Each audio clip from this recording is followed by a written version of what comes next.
60플러스 기후행동 2024년 신노년의 날 행사를 시작하도록 하겠습니다. 60플러스 기후행동은 작년 2023년 10월 6일 신노년 선언을 하며 신노년상과 활동계획을 발표했고, 그 실천을 위해 지난 1년 동안 성찰하고 배우고 나누고 공감하고 행동하며 다른 노년, 다른 삶, 다른 미래를 향해 나아가고자 노력했습니다. 오늘은 회원님들과 그 성과와 한계를 짚어보며 또 한 발자국을 나아가기 위해 다짐하고자 합니다. 신명식 상임 대표님께서 인사 말씀이 있겠습니다.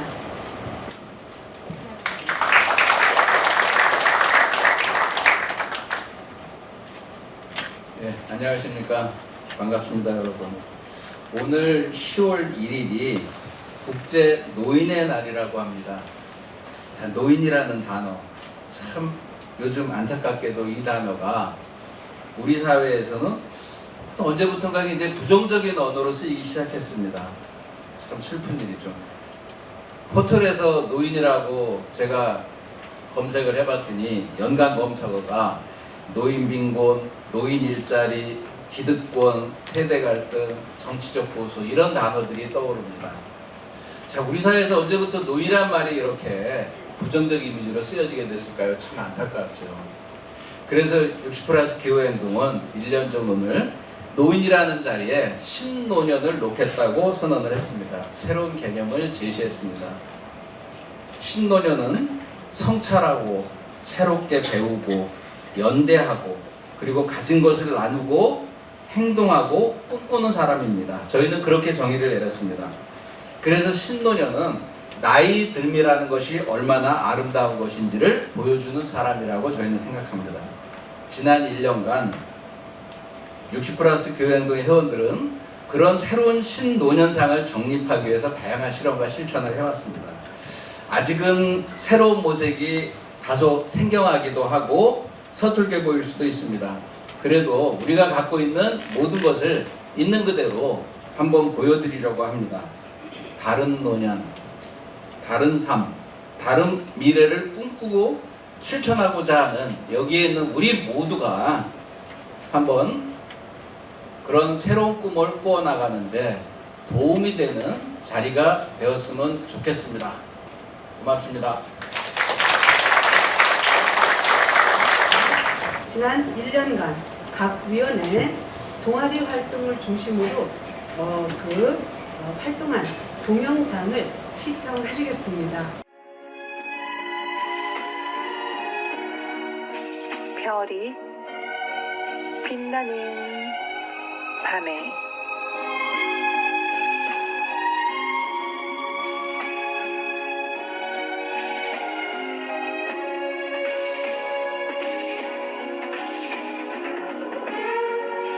우리나라에 60플러스 기후행동이라는 단체가 있습니다. 1947년생부터 1964년생까지 사는 곳도 직업도 제각각이지만 환경에 대해 같은 생각을 가진 실버 세대가 모인 건데요. 젊은 시절 경제적 고도 성장을 이끌었고 중년에는 그 혜택을 누리기도 했지만 그 과정에서 환경을 파괴한 것에 대해 이제는 책임을 지고 싶다고 마음을 합친 겁니다. 한창 때보다 행동은 느릴 수 있지만 환경을 생각하는 마음만은 누구에게도 뒤지지 않는다고 힘주어 말씀하시더라고요.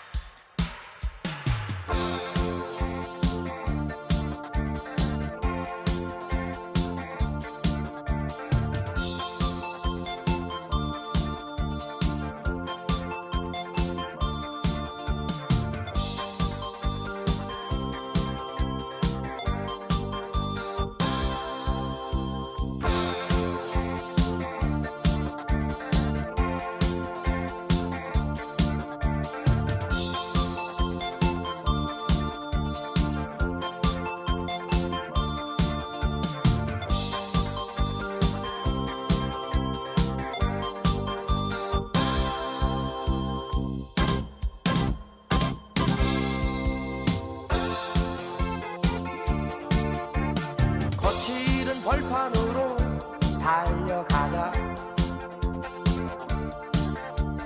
젊음의 태양을 마시자. 보석보다 찬란한 무지개가 살고 있는 저 언덕 너머, 내일의 희망이 우리를 부른다. 젊은 그대 잠께 여오라. 젊은 그대 잠께 여오라.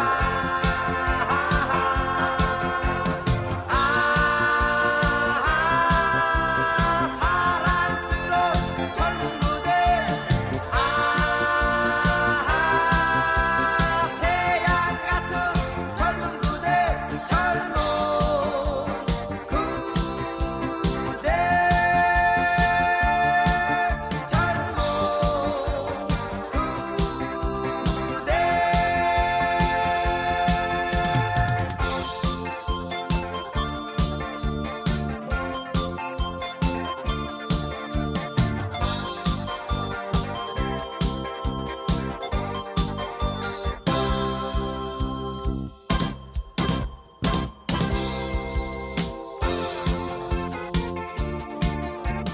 미지의 신세계로 달려가자. 젊음의 희망을 마시자. 영혼의 불꽃 같은 숨결이 살고 있는 아름다운 강산의 꿈들이 우리를 부른다. 젊은 그대 잠께 여오라. 젊은 그대 잠께 여오라.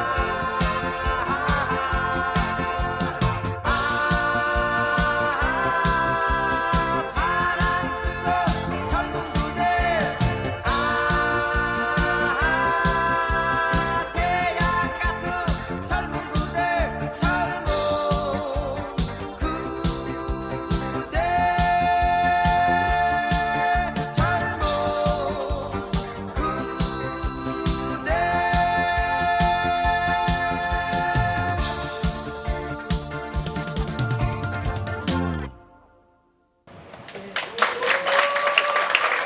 어떻게 함께 활동하고 싶으시지요?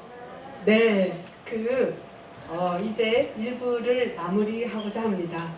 신노년으로 살기로 결심하고 행동하는 노년을 젊은 그대로 부르는 것 같습니다. 지금부터는 매우 의미 있고 흥미진진하며 그리고 유쾌하기까지 한 2부가 시작될 예정입니다. 그리고 미리 말씀을 드리지만 저희가 맛있는 저녁 식사까지 준비를 해 놓았으니 한 분도 가시지 말고 꼭 식사도 함께 해주시기를 부탁을 드리면서 저는 여기서 마치도록 하겠습니다. 감사합니다.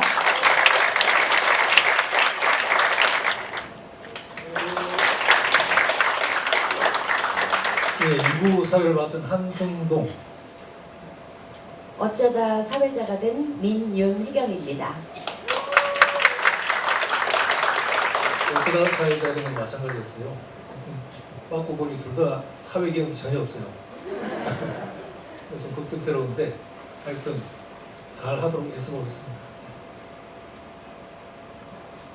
자, 2부는 지난 1년간 60+ 기후행동이 어떻게 살아왔고 행동했는지를 7분의 발표로서 우리가 듣는 그것이 중심이 되겠습니다.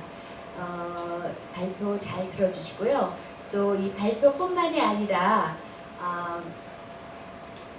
그 운영위원분들하고 회원분들이 아주 귀한 것들을 기증해 주셨어요. 그래서 경품도 있을 것이고, 그 다음에 모든 분의 발표가 끝난 다음에는 하시고 싶은 말씀, 의견, 그 다음에 질문 듣는 시간도 있겠습니다. 잘 들으시고 적극적으로 참여해 주시기를 바랍니다. 예, 그러면 첫 번째 순서로 시작해요. 중1번 중에서 첫 번째 발표는 지난해 60+ 유행 상임 대표를 맡아 수고하신 나승인 위원께서 지난 10월에 신노년 선언이라는 거 있어요. 그 이후 1년, 지금까지 1년을 되돌아보면서 평가하고 총괄해 주시는 그런 자리가 되겠습니다. 그럼 나승인 위원님께 부탁드리겠습니다. 초고령 사회가 이제 바로 이제 목전에 닥쳤잖아요. 그래서 우리 노년들이 자칫하면 혐오의 대상 이렇게 또 전락할 수도 있는데 그런 이미지를 탈피해서 보다 적극적이고 좀 긍정적인 노인상 정립이 필요하겠다 이런 생각을 했고요. 그 다음에 우리가 이제 그 베이비 부모 세대로서 고도 성장 세대라고 할 수 있는데요. 기후 위기의 책임이 좀 일부 있잖아요. 그래서 그 책임을 있는 어떤 역할을 우리가 한번 찾아보자 하는 그런 차원에서 신노년상을 저희들이 그려보았습니다. 그래서 저희가 이제 함께 그 선언에서 담아본 내용이 새로운 노년상을 기후위기 극복의 길 위해서 찾아보자. 그리고 그 위기의 극복은 산업 문명을 생태 문명으로 전환하는 길 외에는 없다. 우리의 의지에 따라서는 다른 노년, 다른 삶, 다른 미래는 얼마든지 가능하다 하는 것을 서로 확인했습니다. 그리고 저희가 이제 신노년상으로 6가지를 작년에 제시했습니다. 행동하는 노년, 실천하는 노년, 배우고 익히는 노년, 나누는 노년, 그리고 연대하는 노년, 마지막으로 표현하고 향유하는 노년, 이 6가지 상을 저희 나름으로 여러 토론을 거쳐서 이런 6가지 상을 한번 잡아봤었습니다.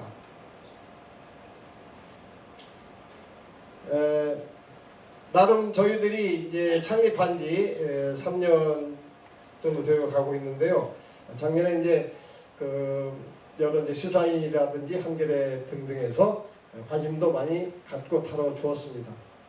저는 그 덕분에 신노년상을 하는 덕분에 저희 무주 사는 촌놈이 이곳저곳 그 언론에도 보도되는 그런 호사를 좀 누리기도 했습니다.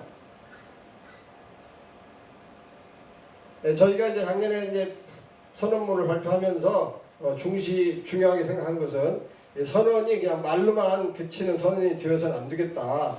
보다 좀 구체적인 계획들을 좀 발표하고 1년이 지난 다음에는 그 이행 결과에 대해서 보고할 수 있도록 하면 좋겠다. 그런 약속 다짐들을 좀 했었습니다. 그래서 저희가 이제 그 6개 분야에 걸쳐서 아까 이제 그 동영상 사진에서 보신 것처럼 활동들을 나름 열심히 하려고 했습니다. 가장 이제 어슬렁 행동에서는 탈석탄을 중심으로 좀 집중해서 좀 해보자 했었는데 사실은 집중되지는 않았고요. 이러저러한 여러 가지 열심히 활동을 했습니다. 그 다음에 이제 생태적 실천 부분에서는 구곡탄 모임을 나름 의미 있게 진행을 했고요. 재생농업 동아리가 또 충주에서 열리고 있는데 한 달에 한 번씩 먼 길을 마다하지 않고 많은 회원님들이 참여해서 의미 있게 지금 진행되어 가고 있습니다.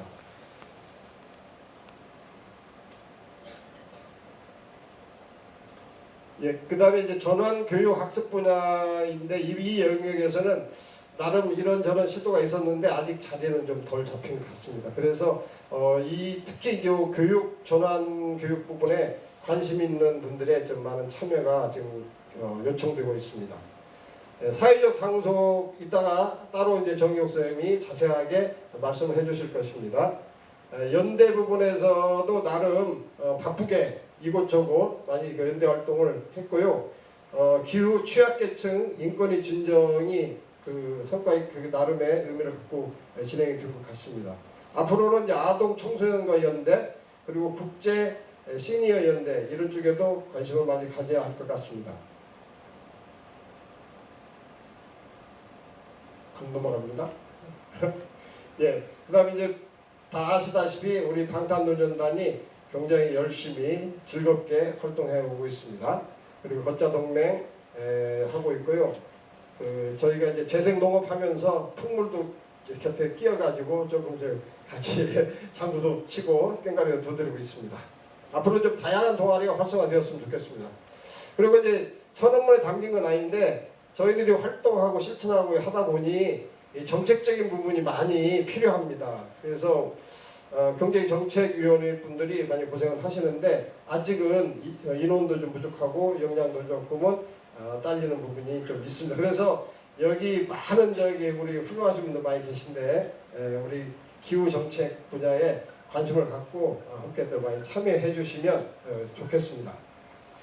우리가 지금까지 이렇게 누려온 풍요, 편리, 또 여유로움 이런 것을 그대로 유지하면서 과연 기후 위기를 막아낼 수 있을까 이런 생각을 해보는 거죠. 그래서 조금 가난해지고 불편해지고 또 절제하는 삶 이런 삶으로 전환하지 않으면 그냥 구호에 그칠 수밖에 없지 않나 이런 생각을 해서 우리 60+ 기후행동도 앞으로 좀 더 근본적인 질문을 하고 어떤 방향을 잡아 나가야 되지 않을까 이런 생각을 해봅니다.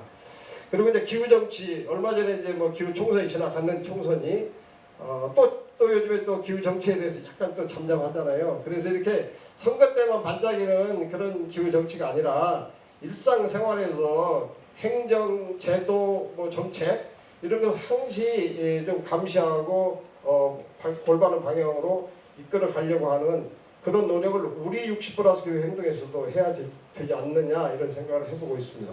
그래서 우리 60+ 기후 행동이 앞으로 여러 회원님들의 적극적인 참여하에 이런 정말 생태 문명적인 삶으로의 전환, 기후 정치 실현 그리고 지구 공동체 구현을 위한 그런 길로 더 힘차게 나아가면 좋겠습니다. 감사합니다. 다음은 거리의 전사 그리고 천사 사회적 약자가 있는 그 어느 곳이든 가 계시는 김경림 하나수녀님을 모시겠습니다.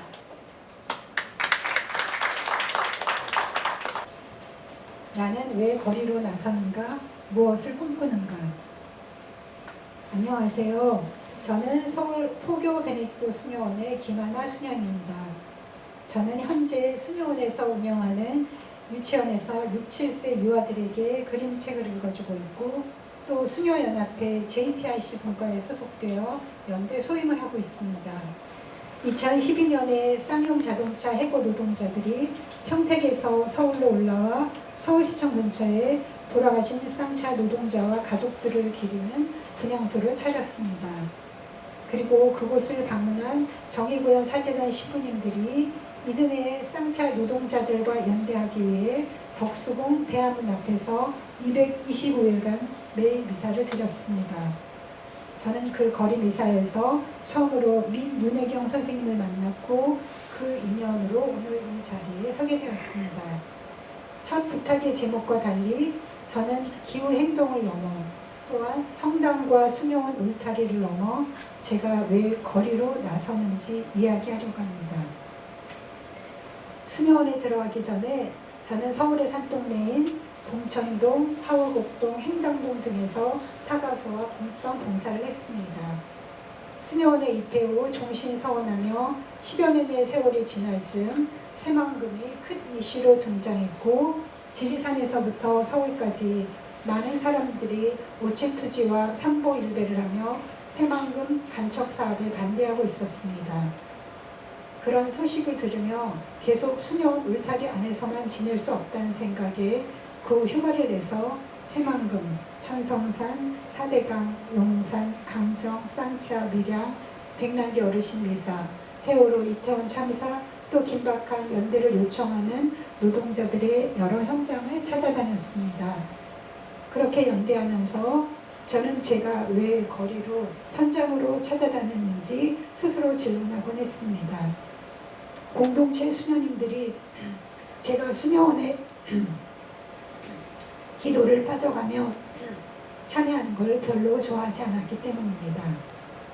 제가 현장에 연대하는 자발적 요인의 뿌리를 찾다 보니 외할아버지로 거슬러 올라가게 되었습니다. 제주에 사셨던 외할아버지는 일제강점기 20대 청년 시절에 사회운동과 독립운동을 하셨고 그로 인해 3년간 감옥살이를 하셨습니다. 그 후 43세이던 1948년 크리스마스 이브날 헌병대에 끌려갔다고 그날로 맞아서 돌아가셨다고 어머니께 전해 들었습니다. 제주 해군기지 반대를 위해 휴가를 내서 서울에서 제주를 오가며 7년째 되던 해에 어머니께 들은 이야기가 떠올라 제주 사삼평화공원에 갔다가 할아버지 이름으로 문의한 결과 외할아버지께서 사삼으로 돌아가셨다는 걸 알게 되었습니다. 할아버지는 제가 태어나기 12년 전에 돌아가셨으니까 저는 할아버지의 교육이나 가르침이 아닌 할아버지 DNA를 받아서 거리로 나서게 된 것이라고 추측합니다. 또한 저희 아버지께서 노동청 공무원이셨는데 그래서 더 저는 반대로 먼저 노동자들을 옹호하려는 경향을 갖고 있습니다. 공무원이란 아버지의 직업 때문에 아버지께서 오히려 노동자들의 입장이 되어주지 못했으리라 생각하며 저는 아버지의 잘못을 갚으려는 부채의식으로 노동자들 사건이 터지면 미안한 마음에 억울하고 속상한 그들의 편이 되어주려는 마음으로 연대했습니다. 그래서 첫째로 외할아버지와 아버지와의 혈연적 요인이 저를 거리로 나서게 했다고 생각합니다. 또한 저는 청년 시절에 시국미사 소식이 들리면 늘 미사에 참여했습니다. 성당에서 시대의 불의에 대해 말했다는 이유로 제가 살았던 두 성당의 주임 신부님들이 감옥살이를 하셨습니다. 그래서 두 분의 신부님들을 통해 저는 정의로운 사회를 위해 불의에 저항하라는 간접적인 가르침을 받았습니다. 또한 수녀원에 들어가기 전 청년 모임에선 신학생을 통해 가난한 이들을 위한 우선적인 선택이란 교회의 가르침에 대해 들었고 수녀가 돼서는 사회의 교리를 통해 공동선의 실천에 대해 배웠습니다. 그래서 두 번째로 공동선을 위해 예수님에게서 비롯한 가난한 이들을 위한 우선적 선택을 하라는 종교적 가르침이 저를 거리로 나서게 했다고 생각합니다. 그렇게 거리로 나선 이유는 사회적 약자들의 고통 때문이었고 2000년대부터는 사람을 넘어 천성산, 새만금, 4대강 등 고통받는 지구를 위해서도 연대했습니다. 그 후 지구온난화로 지구위기가 더 심각해지면서 역시 거리로 나서는 기후행동과 기후재판 방청에 참여하고 있습니다. 코앞에 닥친 기후위기에도 불구하고 우리는 더우면 에어컨을 시원하게 틀고 또 추우면 난방기를 따뜻하게 돌립니다. 개인과 사회 공동체를 넘어 지구 공동체를 염려하며 행동하는 것이 기후행동인 것 같습니다. 개인 물병 사용, 물과 전기 아끼기, 비닐 사용 절제, 음식 남기지 않기, 대중교통 이용 등 우리가 할 수 있는 여러 활동들을 실천하고 기후 피켓팅을 하지만 여전히 기후위기를 막아내기엔 역부족입니다. 기후가 아닌 체제를 바꿔야 한다고도 하는데 기후위기에 가장 책임이 큰 석탄 화력 발전소를 우리가 막아내지 못하고 있습니다. 그래서 여전히 마음은 답답하고 암담함을 자주 느끼며 살아가고 있습니다. 그동안 짧으나마 제 주위를 안팎으로 돌아보며 저는 첫 단계로 비움과 나눔을 화두로 생각하게 되었고 우리가 욕심을 비우고 필요하지 않은 것을 덜어내고 정리하면 정신도 맑아져 사회적인 영향력을 용기 있게 행사할 수 있지 않을까 생각합니다. 국민들을 존중하지 않는 검찰 독재 무리들에게 용감하게 저항하기 위해 우리의 비움과 나눔에서 비롯한 성찰과 기도와 실천이 든든한 힘이 될 것이라 생각합니다. 개인적으로 또 사회적으로 더 비우고 비워 더 약하고 더 가난한 이들과 더워지는 지구를 염려하며 함께 공정한 세상에서 살고 싶습니다. 그래서 기후위기 시대에 좌절을 넘어 우리가 먼저 실천하는 생태적 희망인으로 살아가길 기원합니다. 들어주셔서 감사합니다. 그 다음 식탁위 탄소 얘기인데요. 이 모임을 이끌어온 단체가 소위원이 구옥타 모임입니다. 아주 좀 쉽지 않은 모임일 뿐인데 이 발표는 이 실생활에서 탄소 줄이기를 실천해 오신 이정희 위원께서 말씀해 주시겠습니다. 이정희 위원. 네, 이 모임은 지난 11월부터 올 7월까지 9회 한 달에 한 번 9회에 걸쳐서 공유 부엌에서 진행이 됐습니다. 예, 그래서 저희가 관심을 갖게 된 거는 식탁이었습니다. 식탁이 실제로 탄소 발생과 굉장히 연관이 되어 있기 때문에 여기 보시는 것처럼 식량 시스템과 관련해서 탄소 배출이 전체 배출의 34%를 차지한다고 합니다. 그래서 기후위기 대응에서는 이 먹거리를 전환하는 게 중요하다. 특히 온실가스 배출에 많이 발생한 게 육류를, 그러니까 축산업이죠. 그래 이 축산업이 오히려 전체 운송수단, 도로나 비행기나 이런 것들을 위한 운송수단보다 더 많이 걸리기 때문에 사실 탄소 저감을 위해서는 육류를 생산하고 소비하는 게 소비를 줄이는 게 되게 중요하다. 지금 이제 밀림이 사라지고 있는 건 아시잖아요. 근데 실제로 축산이 농지를 77%를 쓰는데 에너지는 18%를 생산한대요. 그리고 그래서 육류 소비를 10%만 줄여도 한 6천만 명 사람들을 먹일 수 있다. 그래서 기아 문제는 사실 육류를 줄이면 기아 문제도 해결될 수 있다고 합니다. 특히 이제 한국인들 지금 건강 상태와 관련해서도 지금 동물성 식품이 2019년까지 13년에서 19년 사이에 463% 증가하면서 생긴 게 뭐냐면은 심근경색이나 허혈성 심장질환 같은 것들이 높아진 거죠. 그러니까 우리가 기후를 위해서 육류를 줄여야 할 뿐만 아니라 또 우리의 건강을 위해서도 줄여야 하는 거. 그래서 이 두 가지가 같이 상통하는 거죠. 그래서 저희는 이제 식탁위에 탄소 이야기 구공탄 모임을 하면서 탄소를 발생하지 않고 유기농을 사용해서 하자 이렇게 결의를 했고요. 그래서 9번의 그 진행을 잠깐 보여드리면 첫 번째 이제 콩요리로 시작을 했습니다. 1탄은. 그 다음에 국산미 우리민에 대한 얘기를 하면서 이거를 가지고 이제 피자 만드는 것도 했고요. 3탄은 밥 4가지 쌀과 관련된 얘기를 하면서 기후위기를 얘기했습니다. 그 다음에 아무것도 들어가지 않는 그야말로 비건 치아바타 빵 만들기도 했고요. 그 다음에 봄철 제철 식재료를 갖고 또 채식밥상을 끓였고요. 그 다음에 봄에 4월에 나오는 쑥과 면역력이 강하다는 쑥을 가지고도 음식과 강의를 했습니다. 그 다음에 7탄은 지금 가장 인기가 높았던 시간인데요. 빅웨이브라고 청년 기후 행동이 있어요. 이 빅웨이브가 이미 저희보다 먼저 기후변화에 대응하는 올바른 식생활에 관한 것을 3년에 걸쳐서 3기 동안 운영을 했습니다. 그래서 그 친구들을 초대해서 얘기도 듣고 비건 음식을 또 먹었습니다. 8탄은 또 농업을 빠질 수가 없죠. 기후와. 그래서 농업 얘기도 들었고요. 그리고 마지막은 참여자가 함께해서 그동안 어떻게 실천해 왔는지 그 얘기와 또 소감나눔 같은 것들을 했습니다. 잠깐 활동 사진을 보겠습니다.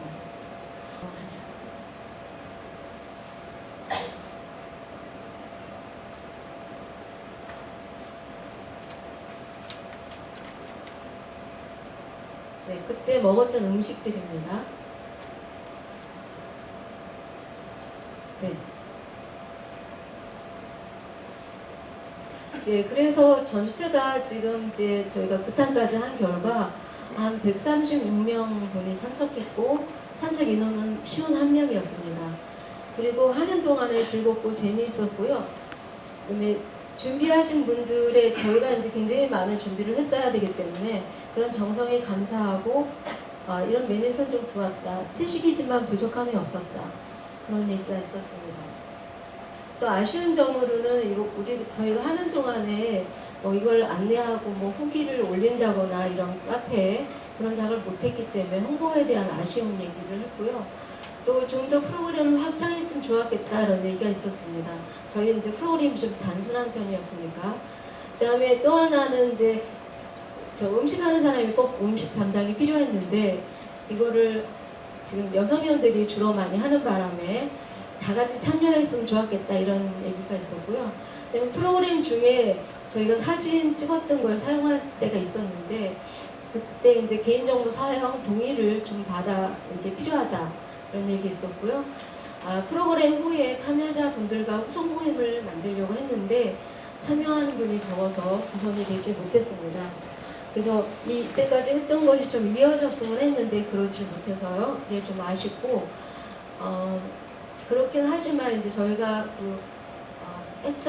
그동안에 했던 경험, 노력 이런 것들은 남아있다고 생각해요. 그래서 저희가 9개월 동안 했던 이 작업들이 60+ 활동에 좀 도움이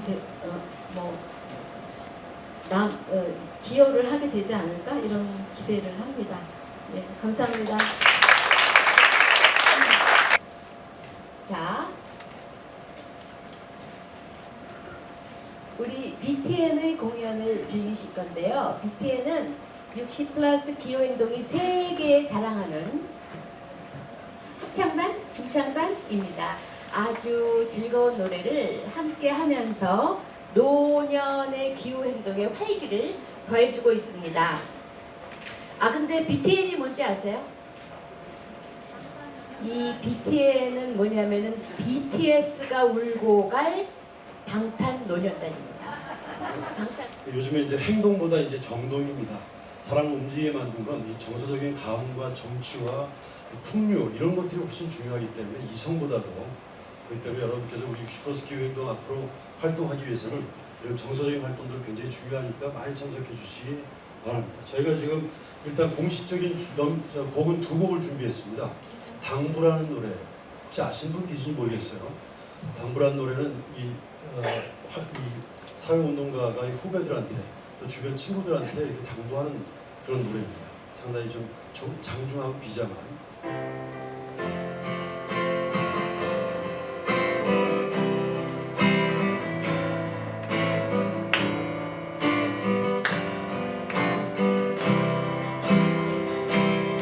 우리가 지금보다 더 젊었을 때 그때에 보다 더 먼 곳을 바라보며 함께했지. 인간이 인간으로 더 아름다울 수 있는 그런 세상을 향해 함께했지. 너나 젊은 나이로 어쩔 수 없는 분노하는 것만으로 어쩔 수 없는 생각했던 것보다 더 단단하고 복잡한 세상 앞에서 우리 무너졌지. 이리로 저리로 불안한 미래를 향해 떠나갔고 손에 잡힐 것 같던 그 모든 꿈들도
그날이 오면 같이 한번 불러보겠습니다. 여러분, 그날은 어떤 그날일까?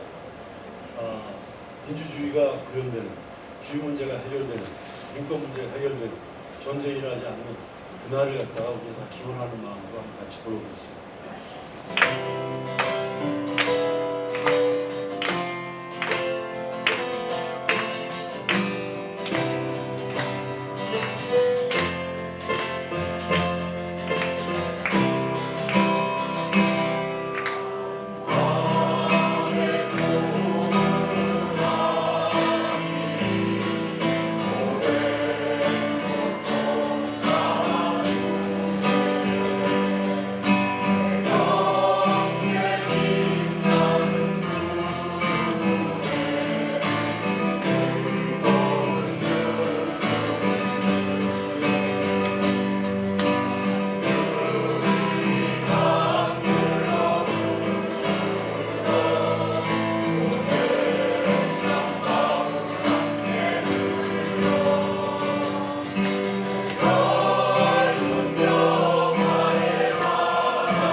자체 힐링이 나올까요?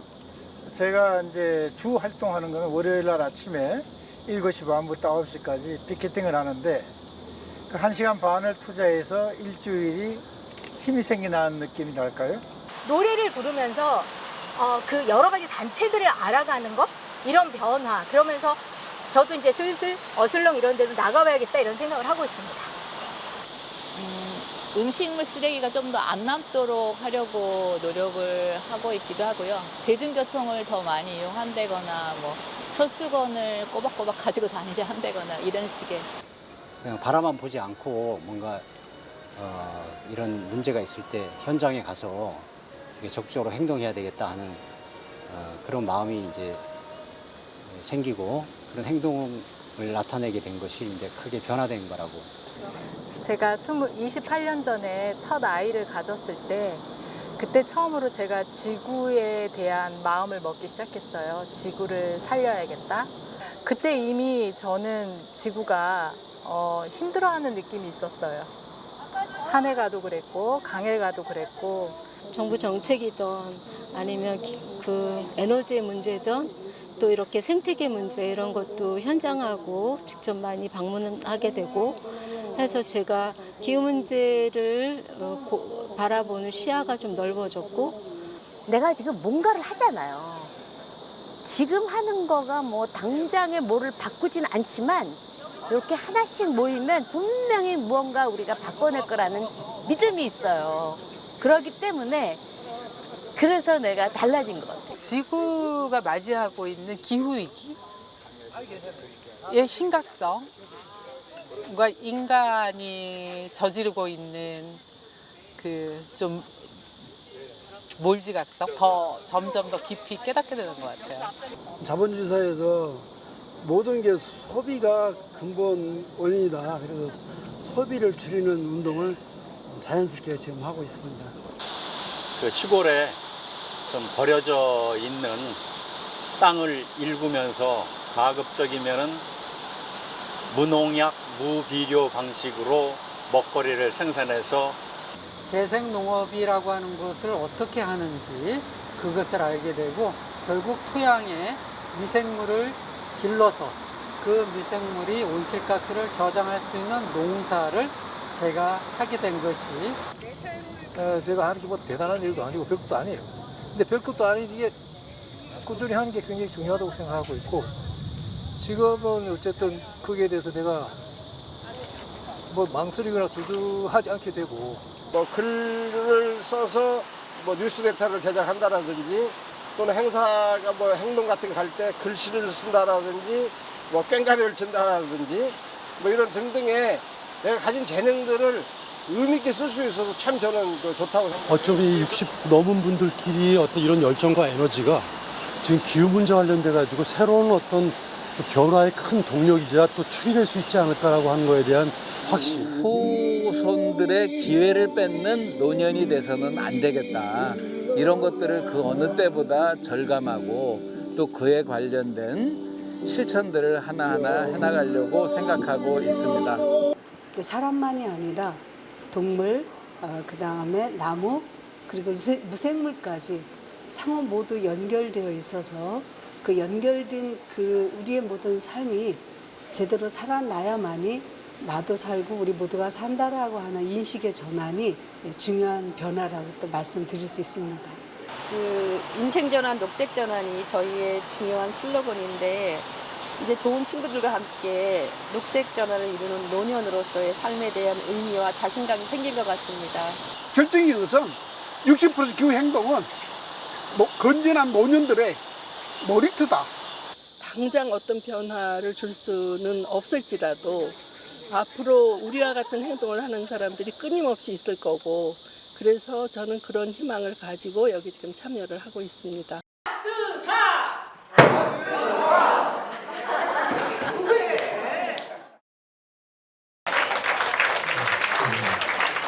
저희 그 김상균 위원께서 정말 그 어슬렁 행동마다 오셔가지고 저렇게 인터뷰를 해주셨는데요. 참고로 제가 인터뷰했던 그날은 35도가 넘는 그 땡볕에서 세종보에서 찍은 거예요. 세종시 가가지고 정말 온몸이 다 펄펄 끓었던 기억이 되살아납니다. 네. 예, 다음 발표는 귀촌 그리고 재생농업인데요. 이 충주에서 직접 재생농업을 하고 계시는 한상훈 대표께서 발표를 해주시겠습니다. 네. 제가 교직에 있을 때 지도했던 환경 관련 수업 중에는 먹거리의 고향을 그려보는 수업이 있었습니다. 한 번은 아이들이 아이스크림이나 쌀과 같은 식품의 고향을 슈퍼마켓으로 그리는 기막힌 장면을 본 적이 있습니다. 자연과의 접촉면이 거의 사라진 도시에서 자란 아이들에게 생태적 감수성 자체가 생기지 않는 건 아닌가 크게 우려되었습니다. 오늘날 청소년들의 몸과 마음의 각종 그 병리 현상의 주된 원인이 여기에 있다고 추론하기도 하는데요. 아이들은 뭔가 근원적으로 불쾌한 상태에 있다고 할 것입니다. 프로이트는 문명 속에서의 삶이 불만족을 준다고 했고, 그의 제자 라캉은 문명이란 신체의 죽음을 애도하고 그 상실을 보상받고자 구축한 시스템이라고 합니다. 이 같은 맥락에서 보면 현대 자본주의 도시 문명은 상품화된 쾌락의 유사 대체물을 제공함으로써 인간 본래의 자연적 쾌락을 지연시키고 불만족을 크게 증폭시키고 있다고 하겠습니다. 그래서 무의식 속에서는 도시를 떠나 자연으로 돌아가고 싶어하는 갈망이 우리의 신체를 회복하고자 하는 본래적 욕망으로 자리 잡고 있는 것 같습니다. 아무튼 저는 40대 중반에 비교적 이른 시기에 답답한 도시를 벗어나는 데 성공하였는데요. 희망하면 어디로나 전출을 갈 수 있는 직업적인 이점과 그리고 가족의 흔쾌한 동의가 있었다는 점에서 운이 좋았던 거라 생각을 합니다. 그리고 여러 해 동안 서울 근교에서 지인들과 꽤 넓은 땅을 경작해온 터라 농사에 대한 두려움도 없었습니다. 귀촌한 후에 처음에는 300평 정도의 텃밭이라기에는 좀 넓은 면적의 농사를 시작했습니다. 퇴근 후에 그리고 주말에 감당할 수 있는 즐거운 노동이었습니다. 그런데 여러 계기로 면적이 점점 늘어나서 천여 평이 되고 나니 몸이 힘들어지는 걸 느꼈습니다. 그래서 내 몸이 감당할 수 있는, 그러면서도 자연의 흐름을 해치지 않는 방법을 이리저리 모색하는 과정에서 게으름 농법이라 불리는 자연농에 눈을 뜨게 되었습니다. 땅을 갈고 밑거름을 주고 잡초를 제거하는 이 세 가지를 하지 않는 삼무농법, 즉 오늘날 재생농업이 바로 그 방식입니다. 재생농업은 축산업과 함께 온실기체를 다량 배출하는 관행농업과는 다르게 탄소를 흡수하며 토양을 살리는 농법입니다. 지금 제 땅은 일항을 만든 후에 20년 가까이 한 번도 땅을 갈아엎지 않고 그대로 쓰고 있습니다. 고정 일항을 만들어 쓰는 무경운 농법입니다. 비닐로 땅의 표면을 덮어 씌우지도 않습니다. 예촉이나 낫으로 고랑과 주변의 풀을 깎아서 얹어줌으로써 일항의 풀을 적당하게 제어를 합니다. 이것은 무제초 농법입니다. 초기에는 밑거름을 했으나 지금은 이것도 하지 않습니다. 다만 약간의 추비를 하는데요. 화목 난로에서 나온 재를 뿌려서 위량 원소인 무기질을 공급하고 식구들의 오줌을 삭혀서 약간의 질소를 공급합니다. 이것이 무비료 무투입 농법입니다.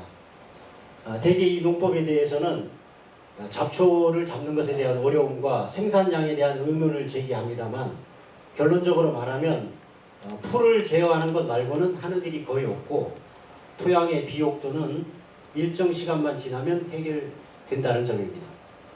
오로지 낙엽이 퇴비가 되어서 아름드리 나무를 키우는 산의 토양의 그 농업의 원리가 숨어 있다고 하겠습니다. 그리고 무엇보다 기후 문제의 강력한 해법이 될 수 있다는 점에서 국제적인 농업 의제가 되고 있습니다. 우리나라의 경우는 전라남도가 도정 차원에서 가장 먼저 관심을 기울여 왔는데요. 지난 7월 5일에는 저탄소 재생 유기농업을 전남 농업의 미래 비전으로 선포하는 행사를 가졌다는 보도를 본 적이 있습니다. 이 사례가 앞으로 계속 확산되리라 믿습니다만 작물의 생산과 유통, 소비가 철저히 관행농에 맞춰져 있는 시스템을 바꾸지 않는다면 전업농부들에게는 실천하기가 쉽지 않은 것이 사실입니다. 지금으로서는 저 같은 자급농에게나 가능한 농법일지도 모르겠습니다. 그러나 이 방식이야말로 기후위기를 해결하고 미래의 지속가능성을 보장하는 하늘의 명을 따르는 농사법이라는 데는 의심의 여지가 없다고 생각을 합니다. 저는 올 3월에 재생농업 동아리를 이미 보셨겠지만 재생농업 동아리를 만들어서 작년 60+ 신노년 선언에서 약속한 생태적 삶의 실천에 작은 노력을 기울이고 있습니다. 현재 20여 명의 회원이 충주의 저희 집에서 월 1회 모임을 갖고 있습니다. 농업 분야의 기후 의제를 같이 공부하고 재생농사 기법을 공유하고 또 재배 작물을 수확하는 등 그런 활동과 함께 제 땅에서 난 재료로 간식도 만들어 먹고 우리 여기 나승인 선생님의 지도로 풍물도 함께 배우고 있습니다. 퇴직하고 농사일에 집중하면서 가장 크게 배운 것은 결국 삶의 중심은 밥상에 있다는 사실입니다. 작물을 직접 재배하고 밥상을 차리는 일은 몸과 마음을 재생시키는 과정이고 삶 그 자체라는 사실을 깊이 깨닫고 있습니다. 물론 밭에서 나는 수많은 작물을 갈무리하고 음식으로 만들어내는 그 수고로움을 감당하는 아내에게 늘 감사하는 마음입니다. 그리고 사실 자연과 함께하는 삶이 언제나 평화롭고 안전한 것만은 아닙니다. 벌에 몇 번 쏘이기도 하고요. 그리고 독사에게 물려서 입원도 했었습니다. 하지만 그 위험조차도 자연의 일부로 받아들입니다. 대지에 입을 맞추며 산다는 것은 불편함을 감수해야 하는 일이기도 하지만 그 안에서 진정한 풍요로움을 발견하게 되는 것 같습니다. 사회생태론을 주창한 머레이 부친이라는 분은 인류가 자연 속 먹이 사슬의 한 생명체로 존재했던 1차 자연을 거쳐서 문명을 건설하고 자연을 지배하게 된 2차 자연의 단계에서 생태 위기를 초래하였고 이제 자연과 공존하는 단계, 즉 자유자연의 단계로 진입하였다고 말을 합니다. 물론 그 성공 여부는 오로지 인간의 손에 달려 있습니다. 기후재난이 현실화되고 있는 지금 이것은 꿈같은 이상이 아니라 당장 실현해야 될 문명사적 과제가 되고 있습니다. 자연의 흐름에 함께하려는 삶에서 조금씩 변화되면서 저는 그 가능성을 보려고 합니다. 그리고 그 실천을 여러분들에게 권유하고 싶습니다. 경청해 주셔서 감사합니다. 그리고 마지막으로 재생동아리에 참여를 희망하시는 분은 언제든지 환영합니다. 다음은 그 사회적 상속에 대한 약간 딱딱하고 좀 무거운 주제 같은데요. 정희용님께서 아주 그 분명하고 쉽게 아마 설명해 주실 것 같습니다. 정희용 의원. 우선 다음 세 가지에 대해서 말씀드리겠습니다. 첫 번째, 십시일반 프로젝트. 사회적 상속위의 활동은 십시일반 프로젝트로 시작했습니다.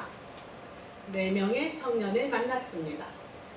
그들에게서 상품화된 경험과 행복을 외면하고 자유와 다양성, 생명과 평화의 세상을 꿈꾸는 선한 아름다움을 보았습니다. 하루 종일 일해도 기본 의식주를 해결하기 어려운 대한민국에서 공적 활동에 헌신하는 청년들의 삶은 더욱 힘듭니다. 십시일반 선물 프로젝트는 이들의 기본 안전망이 흔들리지 않고 자신이 선택한 일에 집중할 수 있도록 노년 10명이 한 달 5만 원씩 50만 원을 청년 1명에게 1년 동안 선물하며 세대 연대를 합니다. 우리는 선물 프로젝트 1년 동안 계절 편지를 주고받았습니다. 한 청년의 편지를 읽던 중 십시일반 선물을 받고 숨이 쉬어졌다 라는 대목에서는 제 숨이 잠시 멈췄습니다. 농촌에서조차 높은 집세 때문에 1년에 한 번 이사한다는 것을, 돈이 없어 미룬 치과 치료를 어느 행사에서 경품을 받아 해결했다는 것을 알게 되었습니다. 청년들의 절박한 형편이 느껴졌습니다.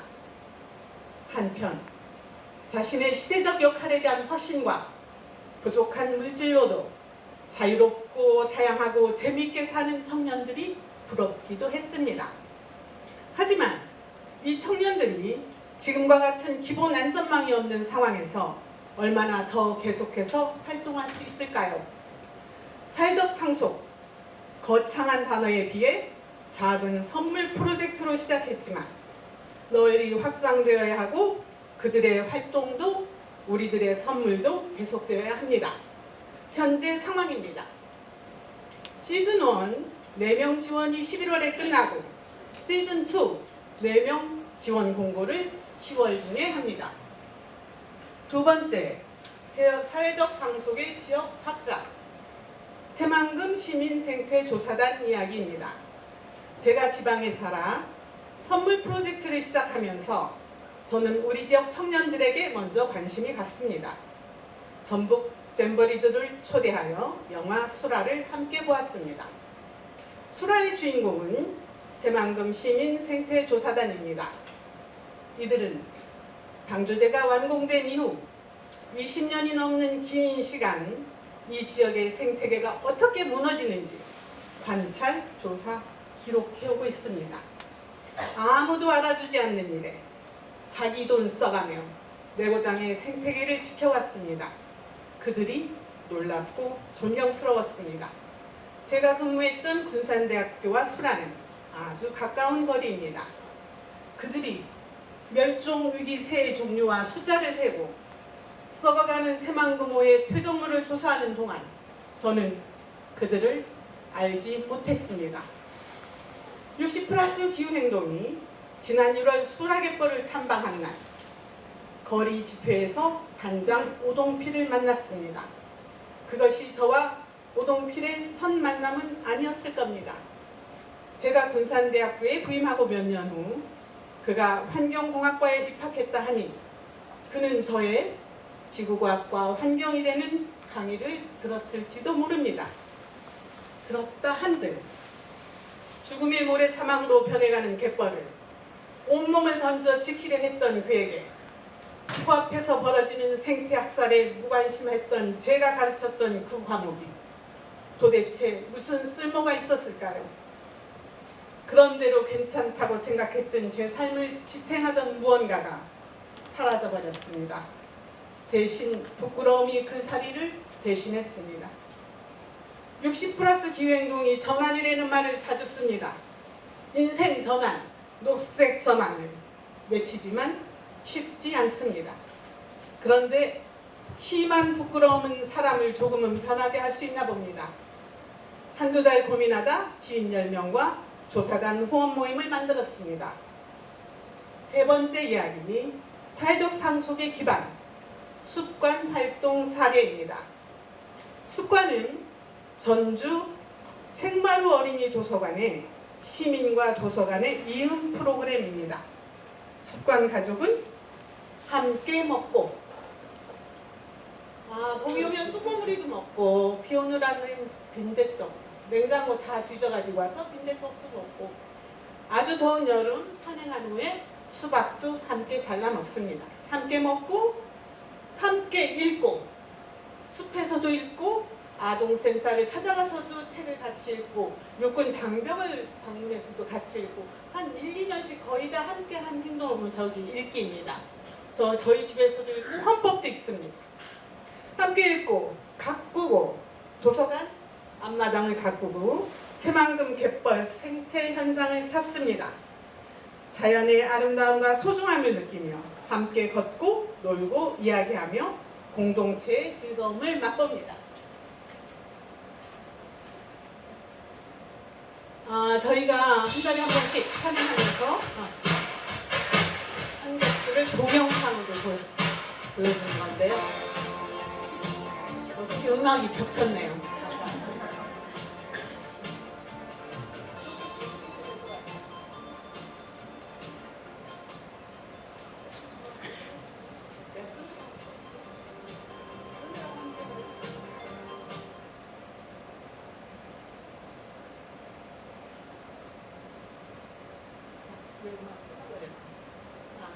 이렇게 재미있게 놀고 있습니다.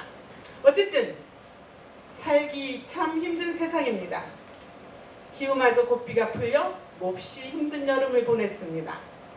기후 뒤에 정치, 경제가 있지만 결국 이것들도 사람이 움직입니다. 값비싼 음식이 아니래도 함께 먹으면 맛있습니다. 돈으로 떡칠을 한 물건 과시하지 않고도 사람과 자연과 함께 서로 돌보며 맛있게 재밌게 의미 있게 잘 살 수 있습니다. 이렇게 진짜 좋은 삶에 대한 감수성이 높은 사람들이 많아지면 기후도 경제도 정치도 자연히 바뀔 겁니다. 마지막으로 숲관 활동에서 얻는 즐거움과 행복을 빼놓을 수는 없네요. 아이들, 젊은 부모들과 숲에서 보낸 하루를 보내면 며칠 동안은 행복 호르몬이 콸콸 쏟아집니다. 주름살이 없어지진 않겠지만 마음이 탱글탱글해집니다. 제 마음을 만져보실 수 있다면 만져보게 해드리고 싶습니다. 여기 계신 회원님들께서 동네 아이들의 할머니, 할아버지가 되어 이곳저곳에서 숲관이 열린다면 우리들의 좋은 삶에 대한 감수성이 쑥쑥 높아질 것 같습니다. 좋은 삶에 대한 감수성, 우리가 후대에 상속해야 할 것들 중 이보다 더 중요한 것이 있을까요? 고맙습니다.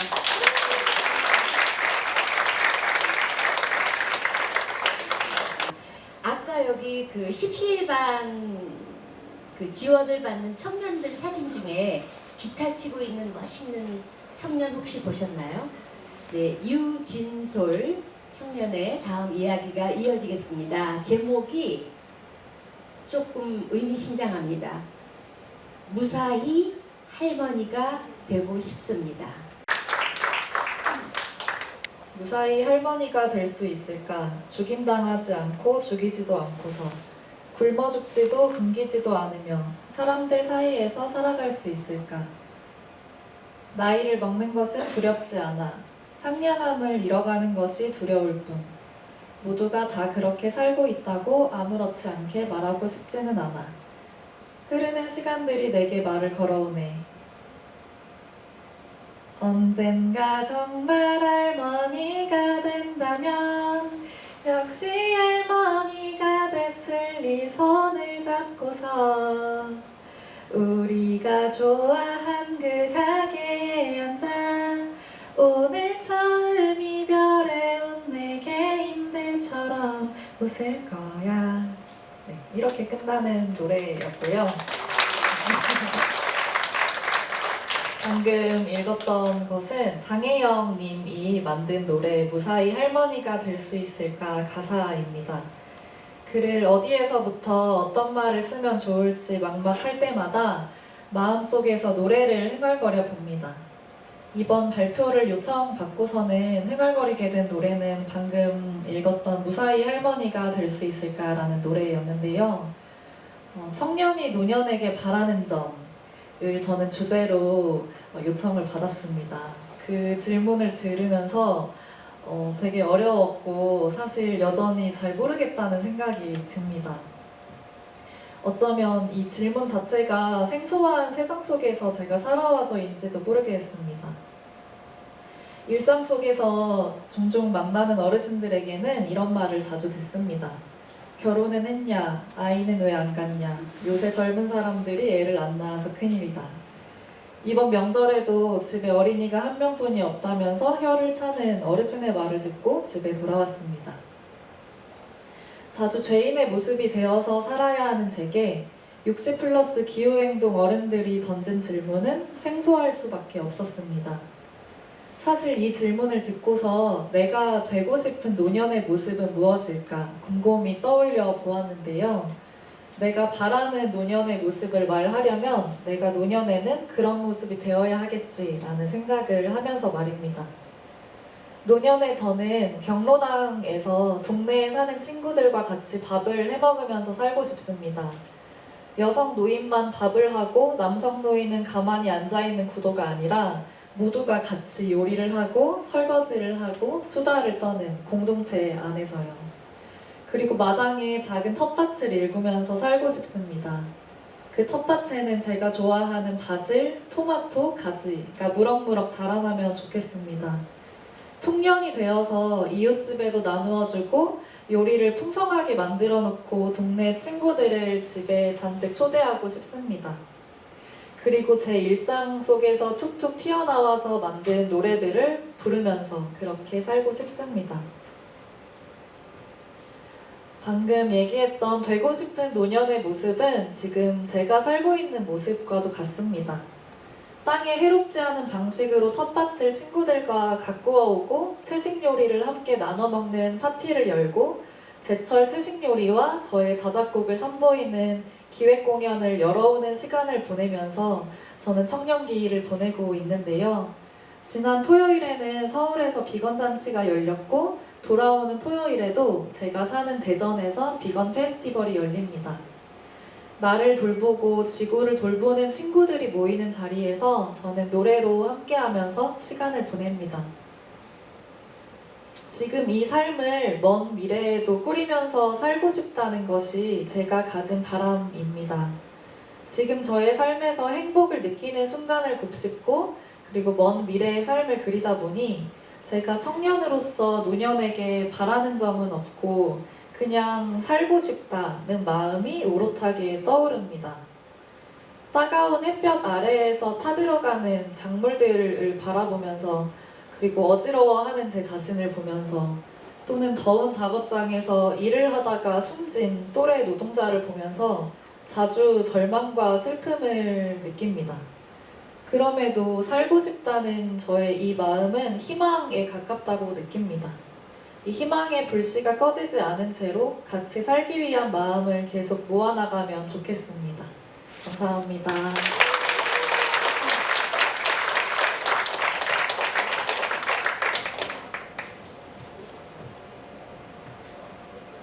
제가 유진솔님 나이 때에는 저런 생각은 꿈도 못 꾸었던 것 같습니다. 우리 유진솔님의 삶을 응원합니다. 오늘 발표는 마지막입니다. 경기 화성 땅에서 농사 짓고 계시는 농부신 이덕규 위원께서 우리 오래된 미래를 발표하시겠습니다. 그 제목도 보면 딱 시적인 그 필링이 전해지는 농사 현장 체험을 직접 녹여서 놀라운 시적감은 감동을 안겨주시는 이덕규 시인의 발표를 들으시겠습니다. 얼마 전에 어느 자리에서 그 노인분한테 제가 어르신 이렇게 말씀을 드렸더니 내가 보니까 당신도 어르신인데 왜 자꾸 어르신이라고 그래? 그 기분 나쁜가요? 그래서 제가 어르신이라는 거를 그때 알았습니다. 그래서 오늘 여러 어르신들 오셨는데 함께 공감할 수 있는 그런 시를 한 편 낭독해 드리겠습니다. 아득히 먼 오래된 미래인데요. 제가 지난해에 냈던 시집 소개드렸습니다. 우리 오래된 미래, 이덕규.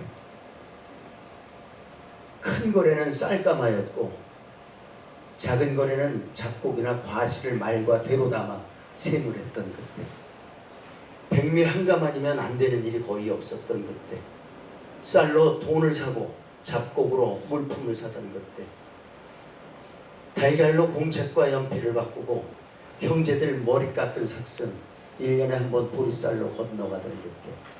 가끔씩 물목이 단출한 보따리나 좌판이 마실빵 툇마리에 펼쳐지던 그때. 팥 한 대에 나이롱 양말 6켤레, 들깨 2대에 쫄쫄이 바지 2벌, 양은 그릇 12개에 서리태 4대, 남도 꿀 대병들이에 수수 한 반말. 어쩌다 통 크게 쌀 한 마리 장남의 두꺼운 잠바와 맞바꿔지던 그때. 짐승들도 물목 중에 하나였던 그때. 외양간의 송아지와 마루 밑의 강아지와 울 밑의 돼지 새끼들과 봄마당에 그득한 닭과 노란 병아리들. 때가 되면 마당 식구들 먹이부터 챙겼던 그때. 제삿날이면 닭을 잡았고 설날엔 온 동네가 구수한 시래기 순댓국과 돼지고기를 먹었던 그때. 나머지 짐승들은 1년에 한 번 가린의 장터에서 이웃 동네로 팔려가던 그때. 그 덕으로 자식 하나가 대학에 갔던 그때. 5일장 날은 만물이 세상에 나오는 날.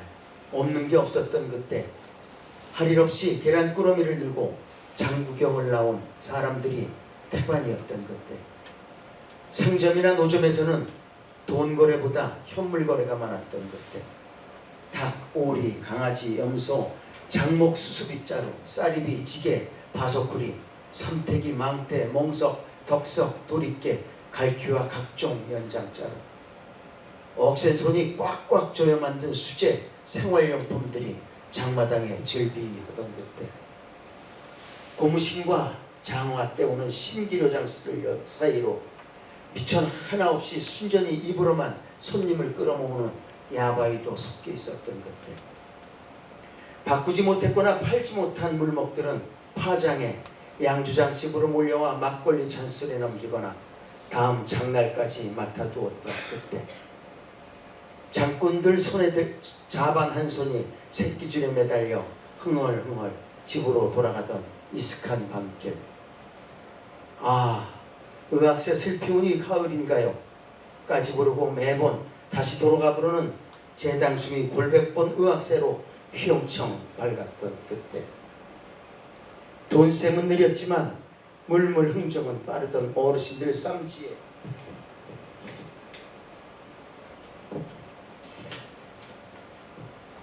더러 돈 들었어도 귀에서 쓰지 못하던 그때. 남도에서 올라온 장정 상일꾼의 1년 세경이 쌀 6가마였고 보리쌀 한 마리 여자 김맥이 서얼치 품삯이었던 그때. 어린 것들이 논두렁 밭두렁 뛰어다니며 분것과 심부름을 바꿔 먹던 그때. 내가 그리고 우리가 감히 물물교환 시대를 살았던 그때. 좀 길지요 시간. 고맙습니다.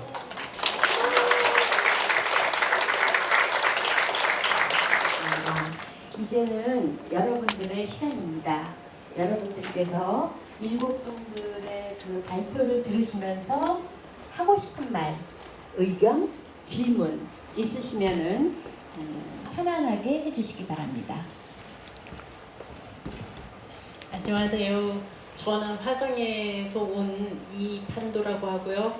청량함이 넘치는 정희옥 교수님의 지금 실천적인 그 이야기, 그 다음 테마가 매우 정확하고 컨셉이 매우 정확한데, 그런데 어떻게 하면 자기가 선 자리에서 자기가 거점지의 역할을 하고 그 10명이면 10명 주변의 사람들을 결합해서 같이 나갈 수 있는지, 이건 대단한 노하우라고 생각이 들어요. 거기에 대해서 이야기 좀 듣고 싶습니다.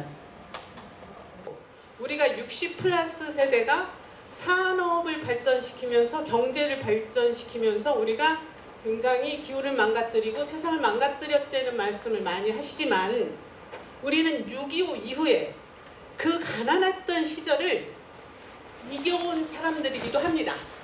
아주 재미있게 없는 부족한 물질로도 맛있게 먹었고 재밌게 놀면서 그 시기를 이겨냈어요.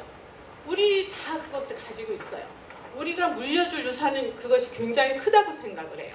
그래서 동네 가셔서 동네 할머니 할아버지 되는 거예요. 돈 좀 쓰세요. 돈 좀 쓰세요.